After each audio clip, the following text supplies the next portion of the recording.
அதிகமா இத பாருமா, இன்னைக்கு மட்டும் தான் விசாரிப்பேன். நாளைக்கு விசாரிக்கிறதுக்கு தான் நீ இங்க இருக்க மாட்டியே. அம்மா வீட்டுக்கு போயிட்டு வந்தது, அதான் லேட் ஆயிடுச்சு. நாளைக்கு பால் காய்ச்சறது சொல்லிட்டியா? ஆமா, வராங்கல்ல? வராங்க. இதுல பால் காய்ச்சறதுக்கு தேவையான பாத்திரம், ஸ்டவ், டம்ளர், கிண்ணம் எல்லாமே இருக்கு. இதெல்லாத்தையும் எடுத்துட்டு போயிரு. மீனாவோட அம்மாவே எல்லாத்தையும் கொண்டு வரேன்னு சொல்லிருக்காங்கம்மா. ஏமா, மறக்காம இதெல்லாம் எடுத்துட்டு போயிடு. வேற ஏதாவது தேவைன்னா என்கிட்ட சொல்லுமா. கூட பிறந்த அக்கா தங்கச்சி மாதிரி எல்லாம் நடிக்கிறாங்க. நான் இந்த வீட்டுக்கு வர்றதுக்கு முன்னாடியே இங்க இருக்க ஒருத்தவங்க கிட்ட பேசினா அது நீங்க மட்டும்தான்.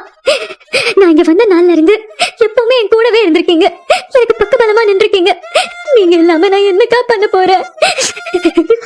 அழுது ராஜிமா, நீ அழுத அப்புறம் எனக்கு அழுக வரும்.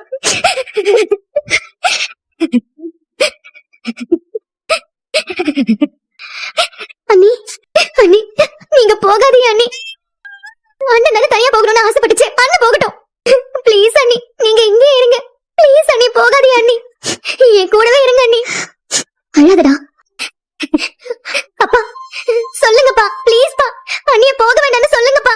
அம்மா, நீ அத சொல்லமா. இது பாருமா, எல்லாரும் எப்பவும் ஒரே இடத்துல இருக்கணும்னு சொல்ல முடியாது அரசி. முதல்ல உங்க அக்கா கல்யாணம் பண்ணிட்டு போனா, இப்போ அடுத்தது நீ கல்யாணம் பண்ணிட்டு போவ. உன் மத்த அண்ணனுங்க இங்க இருக்கணும்னு நினைச்சா இருப்பாங்க, இல்லனா அவங்களும் ஒரு நாள் அவங்க வேலையை பார்த்துட்டு போயிடுவாங்க. மா, என்னமா பேசுற? மா, என்னமா? எல்லாத்தையும் ஏத்துட்டு தானமா ஆகணும். இல்ல உண்மையாக இன்னும் தூங்கலையா? இல்ல. ஏன்